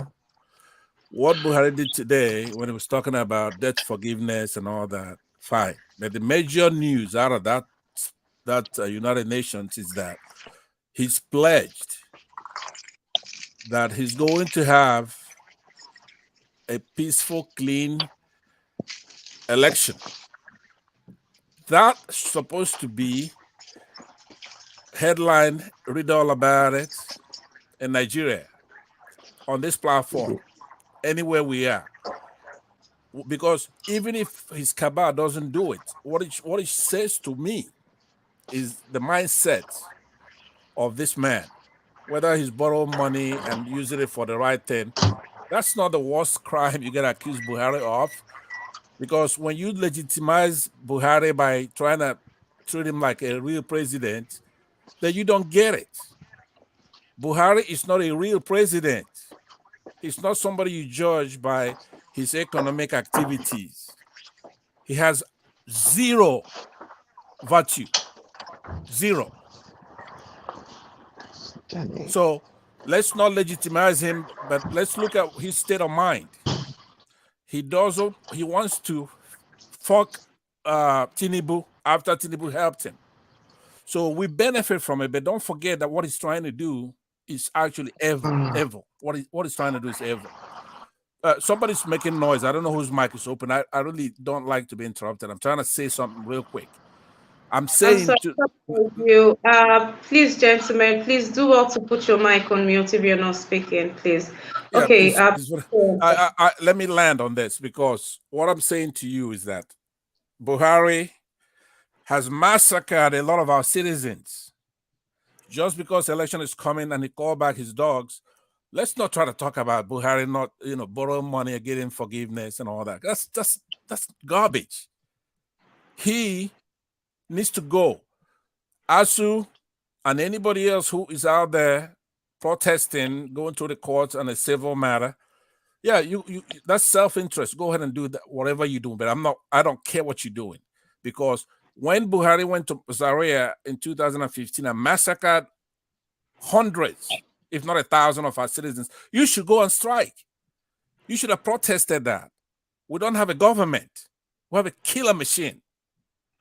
So these little things cannot work under a government that doesn't care, that's borrowing money, that it's dividing the country, that is trying to push Roga, all kinds of evil plot to Islamize the country, disrespecting Christians in the north, killing their religious nemesis in Zaria, dealing with us in the southeast. And your little problem, obviously, is you want to get paid more money. Sure, you do. But it's not going to work under this administration. So he's pledged to the United Nations that he is going to leave his legacy to be that he is going to suck it to Tinubu. He's not going to rig the election for him. So we should cheer up and use that as a ground to take our country back. None of these things you're talking about, he's not a real president. After the calamity we went through, have you ever seen this man come out and address the country, answer questions? Because that's when ASUU should be protected. People, the press is going to say, hey, look, the university staff, they've been doing this. What's going on? How do you resolve this? You don't have access to the president. So don't take your eye off the ball now. When this election starts on the 28th, if you're going to protest out there in the rain for whatever little thing you've got going on, that's your business. We have a country to take back from this man. He's not a real president. Thank you. All right. Thank you for that, Mr. Pansat HD. Okay, Mr. Kennedy, are you ready for us? Yeah, thank you. Thank you very much. I think Mr. Pansat has literally touched on everything. What I just have to say is, like Mr. Pansat rightly said, we have to keep our eyes on the ball. I think Buhari was tactically supporting Atiku. That is why he's against Tinubu, because Tinubu go run him out. Say now he bring Buhari come. So that I think that is what he's just interested in. He wants to punish Tinubu, not that he wants to leave a legacy of free and fair election. Is it not actually normal to leave a legacy of free? Sometimes these African people, they are not even ashamed when they talk. Well, what you are living free and fair? Have you ever heard any Western president saying, I'm going to leave a legacy of free and fair election? Or I'm going to, back on infrastructures? Is that not why you were elected? So me, I don't understand what these people are saying. I lost confidence. I lost confidence in the president already. I don't even see him as a president anyway. I've already lost confidence in him. I'm just looking forward to seeing the new regime come into being in May of 2023. That's all. So I don't have any other things to say. I lost confidence in him already. I don't see him as a president. Thank you. All right, Mr. Kennedy, thank you for your submission. Yes, that's true. You just highlighted something. I mean, is that something that you should be promising? If you're going to go to the UN to promise Nigerians something, it should be something that it should be something that shouldn't be a basic, right? We should have free and fair election. But if he's saying that, could it be that the previous election or elections are not free and fair? If it's coming out to promise us a free and fair election, is it because Nigerians have not encountered free and fair election in a couple of years? Well, I'm not saying that. Mr. Tunaija. Are you talking about free and fair election? I think this election stands a good chance of being one of. I'm sorry. Can you hear me? Yes, sir. Yeah. I think this election stands a good chance of being one of the best held elections in Nigeria because of the changes this INEC has made, the facial recognition and the way this from the primaries or the governorship election that has been held. I think it points in that direction, and I think there is an element of when we are online, we paint a picture of complete how do I put it, doom in the country. But from interacting with people on the ground, you don't get that picture sometimes. Sometimes you see people acting quite flexible, like, yeah, I don't care about this job, I care about that one. Even laborers are making demands. Everybody's making demands of everything. And so the Nigerians seems to, they have a lot more flexibility. The people in the country have a lot more flexibility than we give them credit for. And this is why when people call for massive protests, you don't see people showing up. Not because they are scared, it's because people don't feel the need to go out, because sometimes some of them are doing better than we think they are doing. And I think that's something we have to keep in mind. I still go back to this ASUU business, because a lot of people are still hell-bent on just supporting ASUU without any. It's just like that guy that this violated traffic. And then when they wanted to auction his car, and Nigerians were like, oh, why don't you just settle the guy, help the guy? He's like, but he broke the law. People die from this law breaking. I don't understand how Nigerians don't understand. Here in the UK, they understand that pepper is almost as if it's already burnt into their genetic memory. They understand that fully. Niger, excuse me. You've already talked about that. Could you deal with that issue as it relates to Tinubu and Buhari promising? How do you think it's going to affect the election? Promising what? That he's going to conduct a free and fair election. Did I not deal with it? No, you did. I mean, you've talked about ASUU. That's a distraction for where we are now. Are you the one I want to hear what you are you the mind. All right, gentlemen. Mr. Tunaija, please wrap up your submission. We need to move, please. Where are we here? Come on. So I have the right to say what I need to say. And because I think I feel passionately about our poor people that are sitting at home, not getting educated. Maybe you don't. I feel like when somebody holds them this in a ransom, somebody needs to speak up and say, no, you can't do that. This has happened for 4 decades. I'm getting fed up of people making excuses for failure constantly.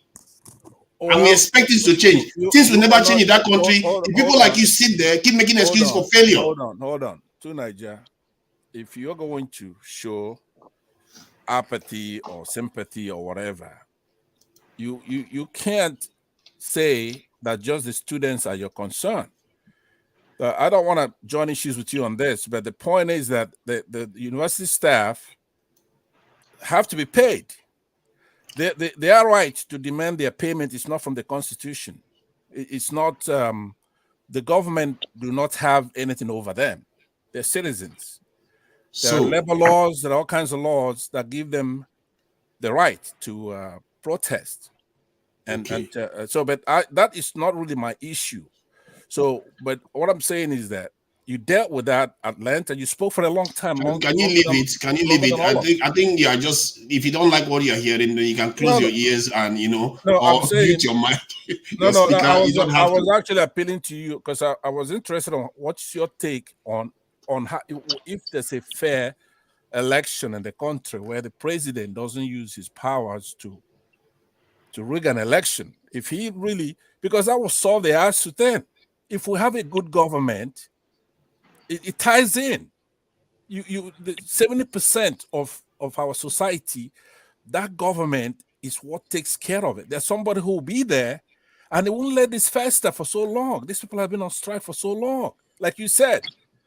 But why do it for 4 decades? They've been doing this for 4 decades, and I think that one government is going to solve it permanently. No, what I'm saying is that if you have a good government, it will solve the ASUU problem. It won't go on for 7 months. But if you have a government that believes in Boko Haram, which merely means Western education is bad or whatever it is, education itself is bad, this is not an education president. So I think the evidence doesn't suggest that. I thought sometimes this is exhausting. See, you saw Tinubu against the will of the president, against the will of the establishment of the party, take over the party anyway. And then now the government is the president is now telling that he's going to try to run election as fair as possible, and we are still assuming that he still has the power to rig it. If anybody's going to rig it, then maybe you should be worrying more about people like Tinubu and all those people that are going to try to be shady. But I, from what I gather, we've had several elections. We've changed parties. We have to have a bit of faith that this stuff is going to be better than the one that happened before now. And if we keep just assuming the worst of everything in terms of even outcome of an election, when we've had it several times, I can't help you with that. What am I supposed to say? All right, Mr. Tunaija, thank you for your submissions. I have to move on to some other person. So thank you for your submission. Although your submission ain't very clear to me, but I guess I have to move on. Mr. CM, yes, Mr. CM, your submission, please. I think I've spoken on. I don't really need to speak on ASUU issue anymore because I've made my stand known long time. This is just your 1 minute submission. This is this is the last thing you get to say on this broadcast. We've come to the close of this broadcast. Okay. The thing is, I think my stand on ASUU is known. Employer-employee contract. So they should look at it from there. But I don't see anything ambiguous about it. You employed me, you gave me condition under which I should work. If I fulfill my side of the bargain, you fulfill yours. If you don't, then we go to court and settle it. So it's as simple as that. But though it's a shame anyway, that the things are not working out the way it should be. In a country that is very loose in spending money, negotiating, like P2B said, negotiating with bandits inside ASUU Rock, but you don't want to bring professors inside ASUU Rock. That tells you the future of that place called Nigeria. So it's a very big shame. On the strength of that, nobody will ever listen. You invite terrorists around the table, give them tea, you negotiate with them, give me a tiala, 1 billion naira. They say they want 100 billion. You are negotiating. While professors are somewhere, you keep them away. Why not bring them inside ASUU Rock, even if it's a protracted? So that tells you where the priority of this government lies. A government that want to stifle education. It's as simple as that. I don't care whatever anybody says. So because it doesn't add up, you have to look at so many statistics, so many indices, and then you come to a conclusion. There's something if you're owing me, and then there's a character you will display or a demeanor, then somebody will say, yeah, at least I can see with you. You can't be owing me and you're inviting a terrorist, you are romancing with them, paying them money. What do you want me to do? Even if I do not want to make a case, I will insist on it. Who gets close to a terrorist if you're not a terrorist like them? Enough said. For 4 decades, we keep making excuses for the same people shutting a sector of this nation down. Unbelievable. You will never learn. Learn what? Mr. Tunaija, this is what I said. Mr. CM, let me just quickly put this one to him. Mr. Tunaija, we should not take advantage of that. There's an agreement, there's a contract with that. And I'm very happy you live in the UK, whereby you have a contract and your employers must respect that. The federal government keep doing the same thing on and on and on every year. And these people keep doing the same. Who are you blaming? These people, they should go to the appeal court, and Nigerians have woken up. And this is why Buhari is afraid of this free and fair election, because they've used this system they made Nigerians uneducated. Let me ask you one simple question now. You are in the West. If your employer violates your contract, what do? You take them to court, and that is what is happening. Hold on. Take them to court. You don't shut the company down, do you? Okay, this is another thing I'm going to put. Sorry, Mr. Schema. This is another thing I'm going to point out here to Mr. Tunaija. Now, the president went to the United Nations and said they should please take out the debt. Now, they have not told the Nigerians, when you sign that agreement with any countries or what were the terms and conditions following that loan? Because Nigerians want to know, because we do not know if they said it's 5 years time and we almost ended towards the 5 years time. That is why he's going there now to say, please, we need to drop. We don't know, because tomorrow what if we now say that the Mointala Mohammed Airport is not taken over by China? God forbid. We don't know. So Nigerians want to know. It is even wrong for you to go and take a loan from somebody with the conditions, and then you come back to say forgive the. I mean, what are you talking about? Why did we just shuffle out of a simple question? When I asked you if your employer violated your contract in any Western country, what would you do? You take them to court or you resign? One of those two take them things, to court. not hold the You will company not. You hostage. take them You'll to be court. arrested. The court will decide. But the ASUU court has will taken them to decide. court now, and they are appealing it. That is why I told you just now.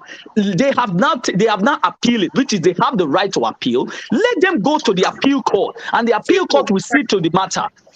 All right, Please, thank you. where's Madam Kachi? Where's Madam Kachi? Please, Madam Kachi, to come and handle this to Niger. Please. Where's Madam Kachi? To come and handle this man. Because I've been listening to you.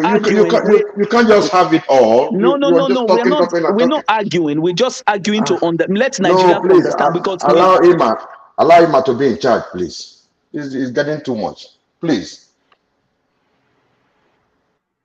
Okay, thank you. I think if I just make a call once or twice and you don't do the needful, I just might have to take you off the screen for you to calm down. I'll add you gentlemen back later on. Okay, Mr. Brother Nice, please give your submission. Yeah, thank you, Miss Ima. Today, not be smart, you know.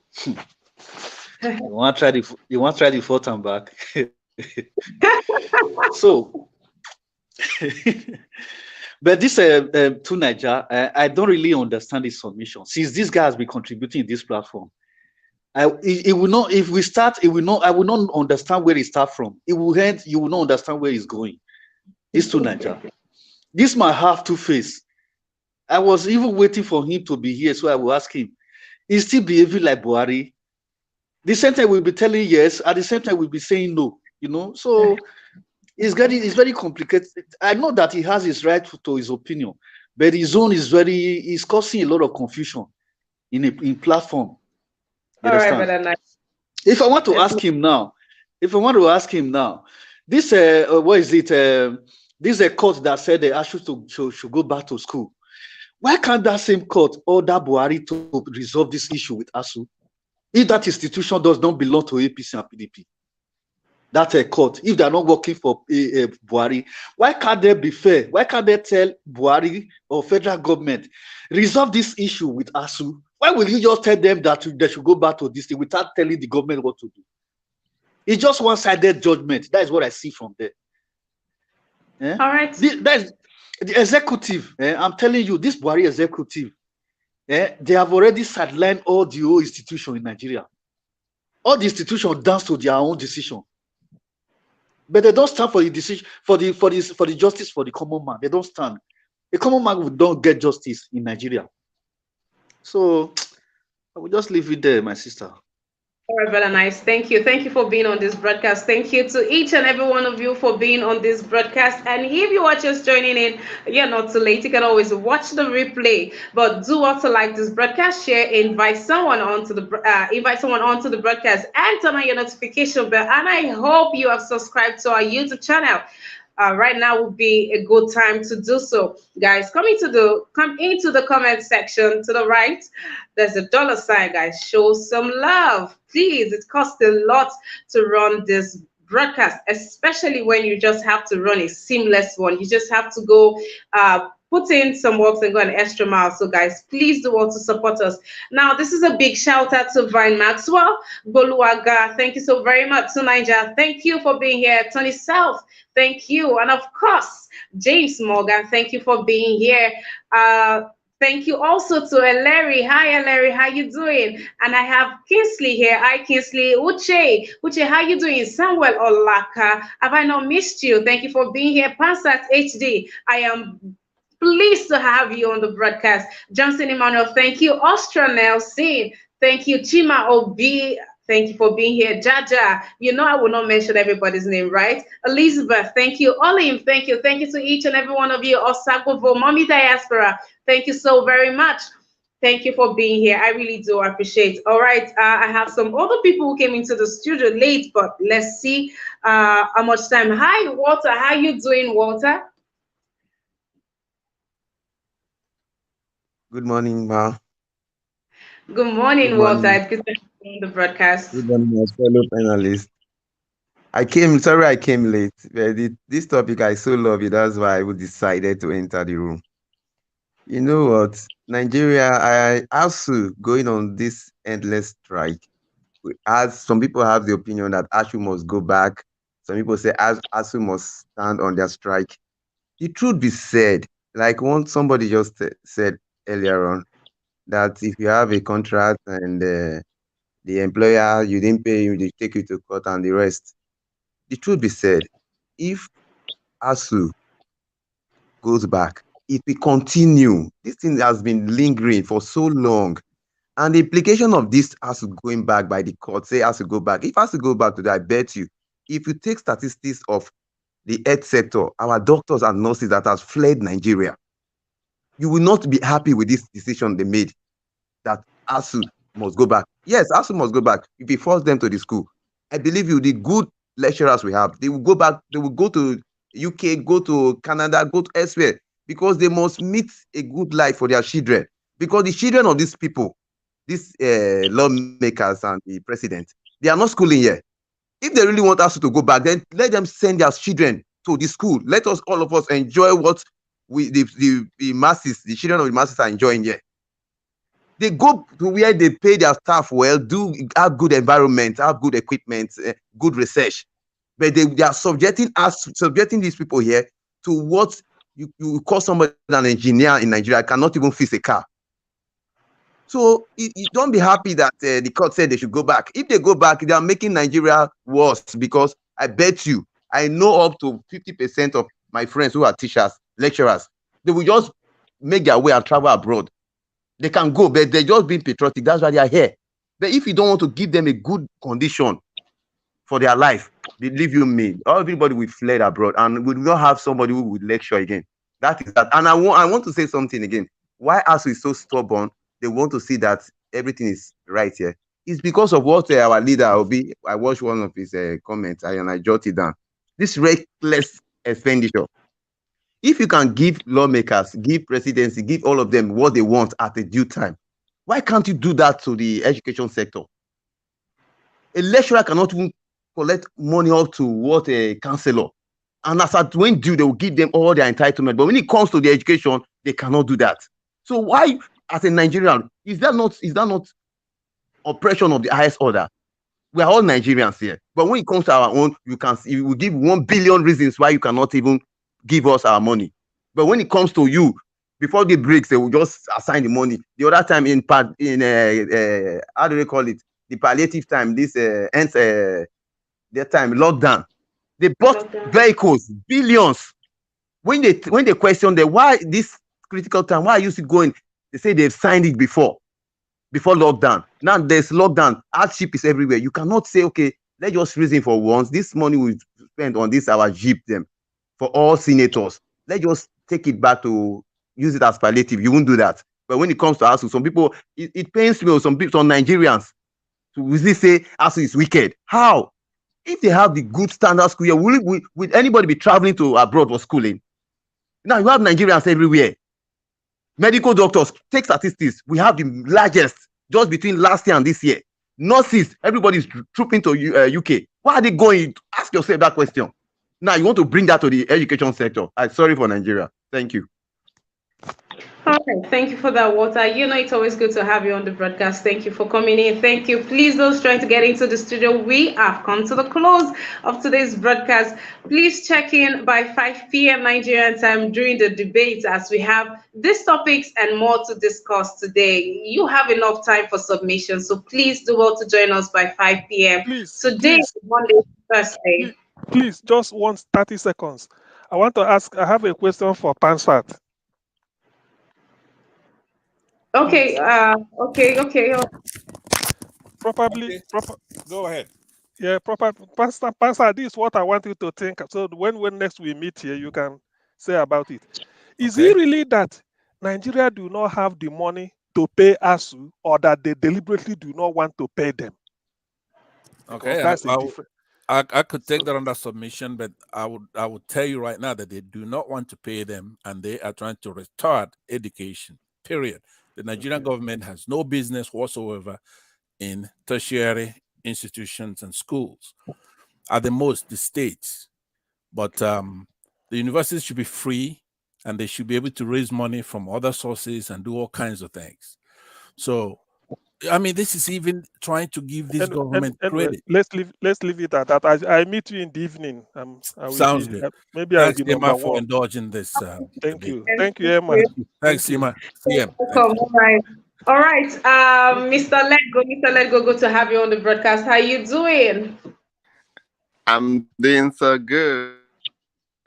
Mr. Letgo, you have just morning. good morning to you. I'm fine. Thank you. Thank you. Thank you. You have just 1 minute, please.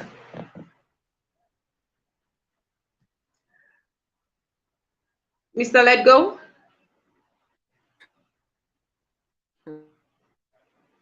Mr. Lego, your network. Mr. NCBD. Hello. Hi, Hello. Mr. NCBD. I can hear you. Please go ahead. Thank you so much, Emma. I know you're just giving me a few minutes. Thank you. Well, I think the only I don't know if anyone can hear me. Or... Yes, we can hear you. Okay, thank you. Because I'm joining from a very different kind of device today. So, well, I think the only thing I want to say, there's quite a lot I've been listening to, but I don't want to go too deep into all that. I just want to leave the message because I know I have very few minutes, or maybe 1 minute or so. Please, the major issue we are facing is the leadership problem. I've keep on saying we can analyze everything we want to analyze. The truth of the matter is that if the leadership is not right, we keep on complaining, we'll keep on analyzing, we'll keep on talking. So we need the right leadership. In this ASUU issue, the right leadership. You see how much these people are pumping into things that are not making sense. You see what they are doing in the road to Niger and all that, and yet ASUU. So it's just a matter of the will, politically, the will of the leadership. Like for example, a city whose name is called a port.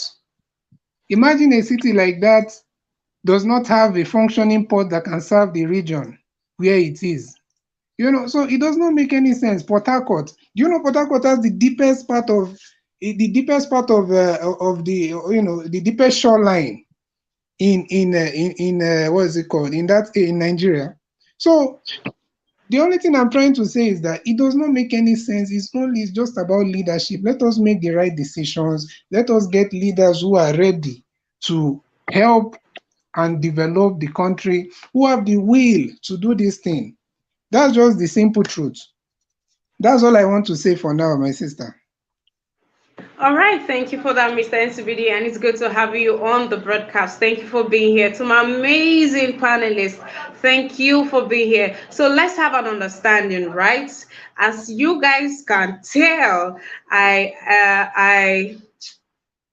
for lack of the right words, I'll use the right words much later.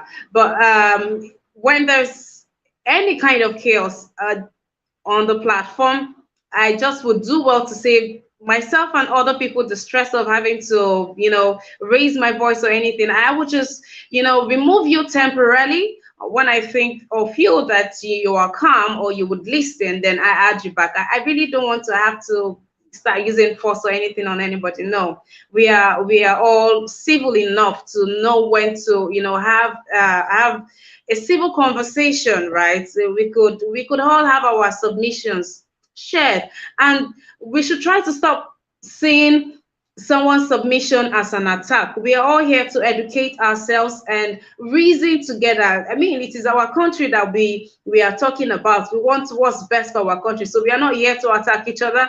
This is not a competition. It's not about who has the most points or not. It's about learning and unlearning. So guys, let's always do all right. All right, thank you so much. Yeah, thank you each and every one of you. Thank you for today. We've had an amazing time both in the comment section and in the studio. Thank you so very much. To those watching, if you've not liked the broadcast, that's unfair. Today has just been the bomb. So do well to like this broadcast, share, invite someone onto the broadcast. And also, it is not too late for you to show us some love by clicking on the $sign to the right in the comment section. Thank you so very much. So I am giving I'm giving 1 minute to one person in the studio that would like to say something just before we go off. Obviously, I'm the one that was kept out for quite a while. So my point is very simple. If you have been doing something for 4 decades and you claim to be educated and you failed, you should take responsibility for that failure. You can't pretend, because this is the excuse we keep making for all these failures. That's why our country never goes forward. If this was happening in the East, people will commit harakiri. In the case of the Roman, they'll fall on their sword. This level of incompetence will make excuses for 7 months of strike when poor university students are sitting at home. I know some of them myself. So I don't understand why we keep excusing these things, because some of us don't even know anybody sitting at home. You don't know them. And I gave the example of the salaries, that in the way the UK salary spread works and the way Nigerian salary spread works, there are millions of Nigerians earning far less and still going to work to service your country. But it's okay. Let's keep making excuses for failure. Thank you. All right. All right, Mr. I had expected what I had expected federal government to do. You see, to be on balance. You call us to say, look, this morning we thought that when this contract was signed, it will be flowing. Maybe oil was selling, but it's no longer. Can we do it this way? Maybe instead of, if you are expecting 500 billion every year, please can we scramble and scratch, even if it's 300 billion or 200, go and be managing while we do it. I mean, they are human beings. They could say, okay, let's be, because that is win-win. You are winning because they're giving you a relief. ASUU is not losing out because they haven't lost out completely. But to leave look, if you sign a contract anyway, if you can't meet up, you go back to the person you signed the contract, and sort of that's what they call renegotiation. Instead of you paying the heavy bulk you promised every year, you can say, okay, please help me. This is the situation. This is what I'm battling. Maybe Boko Haram and the insecurity and the situation wasn't like this in 2009 or 2010 when it was signed. They can see reason because they are learned people. But for you to abandon them to their fate and feel that they use the bully boy tactics, to me, that it won't work. That's my stand. Thank you. Emma, you asked for it because we all have to get a minute now. You had you let me just, but I'll make mine quick because Mr. Pastor, you'll be the last person to speak, please. Okay, thank you. So to Niger, what I want to say to you is that we're all Nigerians, our patriots, okay? So you come here every day and you play, it's like earlier you were playing the devil's advocate, but now you're just playing the devil, period. And that's, we are suffering. See, what gives this guy the right to be calling me all kinds of names? Hold on, could you So if I say anything, because I'm not popular, you feel like you can call me anything you like? I said you're playing the devil's advocate originally, but now you're and literally calling me the devil himself. No, I'm not calling you. I'm saying that if you please, I don't want to address that right now. We'll talk later on that. All I'm saying is that constantly, as we are being bullied and killed by our government, okay, this government, they're paying the in the House, if you're in the National Assembly, they're making more money than any other government in the world, even advanced countries. They're making a lot of money. They're wasting money on all kinds of things. They're borrowing money, and they negotiated with ASUU. And instead of renegotiating this, the guy or whatever his name is, it's trying to bully them. Are you supporting that? And you want them to be patriotic and not get paid or have the students have what they need to go to school? You want them to be patriots, but you keep forgetting that patriotism is love for your country, not love for your government. I don't know where in the world you are. I'm here in the United States where I say that this is the bastion of democracy. So those millions of students, those thousands of students sitting at home are not Nigerians. You should tell that to the government. That you got a point, but you are blaming the wrong party. Federal government did not shut the university down. Thank you, Pansa. It was ASUU that shut the university down. Federal government did not shut the university down. Right, gentlemen. Thank you. Thanks for the courage. Yes, we've come to the close of today's newspaper review. I would say let's do this again tomorrow, but no, I don't want us to do it like this again tomorrow, but I can't wait to see you guys tomorrow. Do not forget to join us this evening by 5 p.m.